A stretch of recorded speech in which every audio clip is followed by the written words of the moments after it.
everyone. Welcome back to My English Teacher. I'm Emily, and I'm so glad you're here today. And I'm Paul. Thanks for joining us again. Whether you're listening at home, at work, or even on the bus, this episode is for you. Today's topic might feel a little strange. We're going to explore what happens when you live one full day without your phone. Yes, no calls, no social media, no YouTube, no Google Maps, just you, your daily routine, and the real world around you. And as we go step by step through the day, we'll also practice useful English phrases you can use in your own conversations. By the end, you'll not only improve your English, but you'll also see your habits and maybe your life a little differently. So, let's begin. Morning. Normally, my phone alarm wakes me up at 7 a.m. Without it, I might not wake until 9 or even later. Same here. I usually set 3 alarms on my phone, 6:45, 7, and 7:10. Without a phone, there's no alarm at all, and I'd oversleep.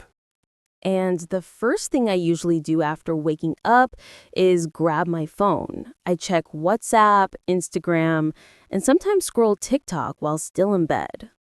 I also check my phone immediately. News headlines, weather, emails, messages. Without it, I wouldn't know the time or what's happening in the world. So just 10 minutes after waking up, life already feels very different. But maybe that silence is not all bad. You notice sunlight, hear birds, or breathe slowly before starting the day. That's a good point. It's similar with learning English. Sometimes we rely too much on apps and tools, but real growth comes when we stop, listen, and practice naturally. Let's pause here and practice some words. Wake up means to stop sleeping. Scroll means to move your finger on a phone screen. Guess means to try without being sure. Great examples. Now let's move to leaving the house. You grab your bag, wallet, and keys, but this time your phone isn't there. That feels strange. I always check 3 things before leaving: phone, keys, wallet. Without my phone, I feel like I forgot part of myself. And the first problem shows up immediately: music. I usually listen to Spotify on my way to work. Without my phone, it's just silence. Same for me. I listen to podcasts, sometimes English ones, sometimes comedy. Without them, the bus ride feels long and empty. And when I sit on the bus, I normally scroll through social media, read news, or text friends. Without a phone, I just look out the window. That could feel peaceful, but also awkward. Watching people around you, hearing the noise of the city. No phone makes everything slower. And directions become a big problem. Without Google Maps, going to a new place feels stressful. I might get lost quickly. Me too. I'd need to ask someone, "Excuse me, how do I get to Main Street?" It's good English speaking practice, but also uncomfortable. And what about photos? Normally, if I see a beautiful sunset or a cute dog, I take a picture. Without my phone, I just try to remember it. That's interesting. With English too, we often take pictures of new words, saving them in notebooks. But real fluency is not about storing words. It's about living them. I like that. And for today's listeners, here are some useful phrases. Grab means take quickly. Get lost means not know where you are. Take a photo means capture an image. Now let's move into the afternoon. Normally, I'd text a friend and say, "Hey, want to grab lunch?" But today, no texting, no calling. Exactly. Without a phone, the only way to meet someone is to plan in advance or just hope you see them. It feels like the 1990s. At work, I usually check emails on my phone. Without it, I'd have to wait until I get home and use my laptop. That feels so slow. I'm also in group chats with friends.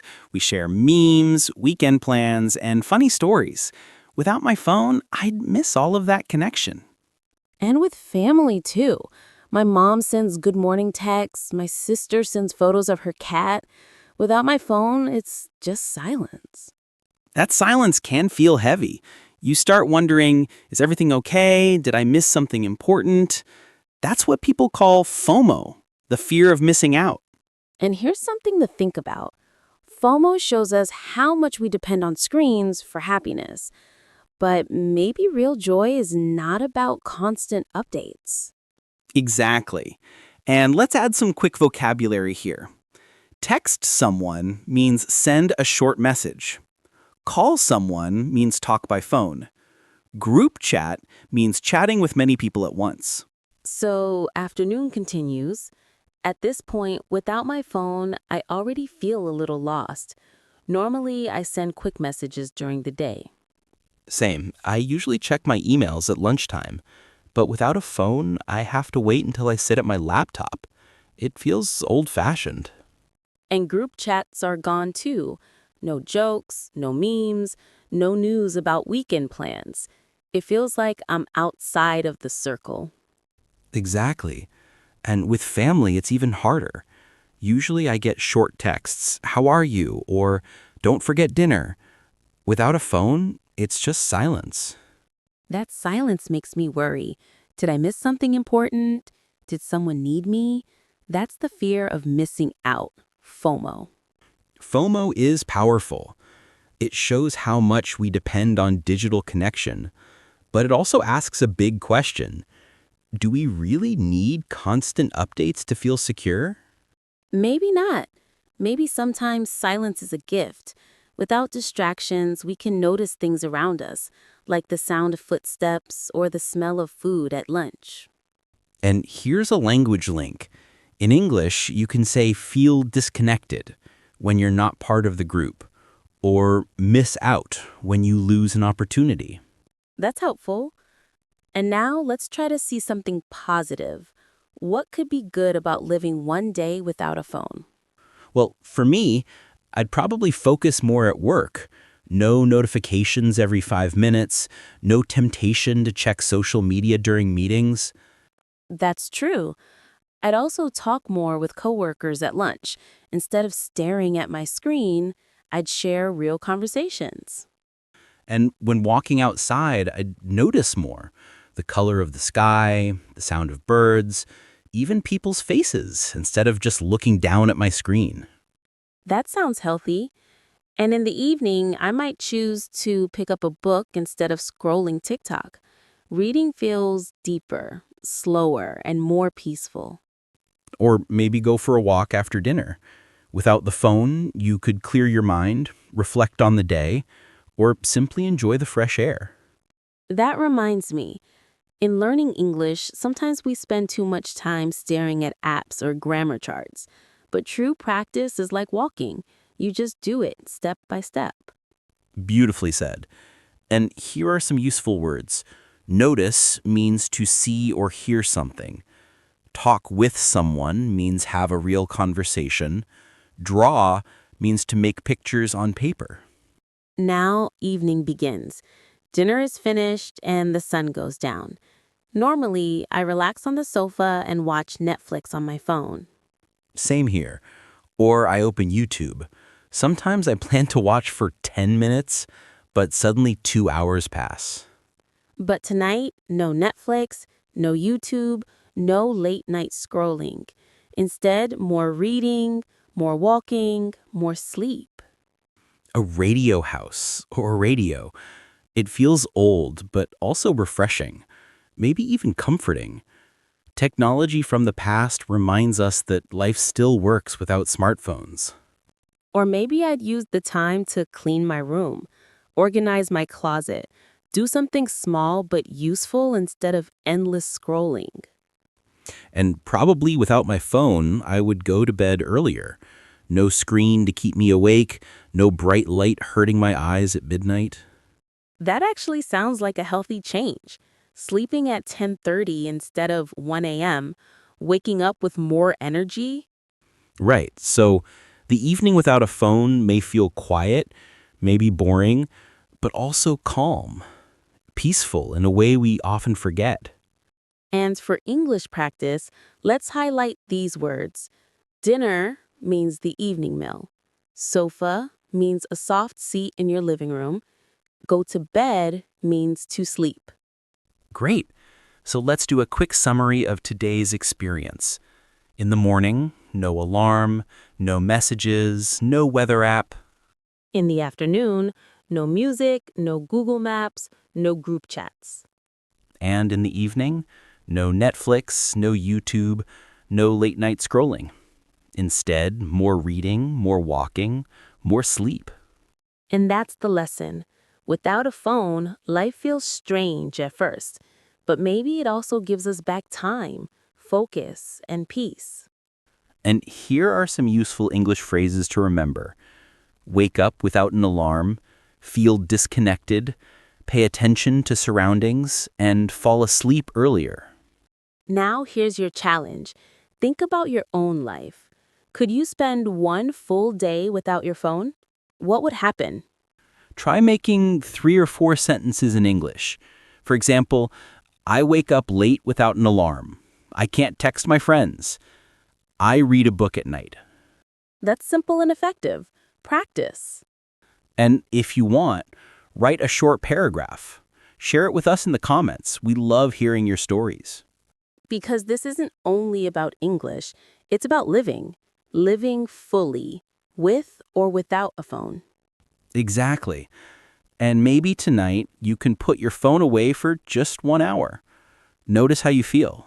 You know, Paul, the more we talk about this, the more I realize living without a phone for one day is not just about technology. Exactly. It's about habits. It's about what controls us and what we choose to control. Phones are tools, but sometimes they feel like our masters. Yes, every beep, every buzz, every notification pulls us, and we follow without thinking. But one phone-free day shows us we can be free. And freedom feels strange at first. Awkward silence, empty hands. But after a while, that silence becomes space to breathe, to notice, to connect. And that's the message for you, our listeners. Your phone is powerful, but your attention is priceless. Don't give it away too easily. Right. Think about it. How many times do you say, I don't have time? Yet hours disappear on scrolling, liking, or watching. A phone-free day gives time back. And time is life. Once it's gone, you can't get it back. That's why learning to control your phone use is not just a habit, it's a life decision. And it's the same with English learning. If you give 10 minutes a day to practice instead of endless scrolling, your future self will thank you. So here's a challenge for you today. Tonight, try putting your phone in another room for just 1 hour. No checking, no touching, just 1 hour. In that hour, do something small but meaningful. Read a page in English. Write 3 sentences in your notebook. Call a family member. Or simply sit quietly, breathe, and think about your day. Let your mind rest. You'll be surprised how calm it feels. And here's a phrase to remember. Take back your time. It means choosing how to spend your minutes instead of letting a phone choose for you. So, what does this mean for you today? It means you can start small. You don't need to throw your phone away. You just need to decide when to put it down. And when you do, you'll see the world again. The smile of a friend, the sound of rain, the taste of your dinner, real life waiting for you. That's powerful. And I want to leave you with this thought. Your phone will always wait, but life won't. Choose carefully. Beautifully said, Emily. And to everyone listening, this is not just about phones, it's about living awake, not asleep. Now, we'd love to hear from you. Could you live one day without your phone? What would you do differently? Share your answers in the comments. Your story might inspire someone else to try. And if you found today's episode helpful, don't forget to subscribe to Miss English channel, hit the bell icon, and share this with your friends. Because together, we're not just learning English, we're building stronger, freer lives. Thank you so much for spending this time with us. Until next time, keep practicing. keep growing, and remember, you are stronger than your phone. Bye, everyone. Stay hopeful, stay connected to life, and stay with us.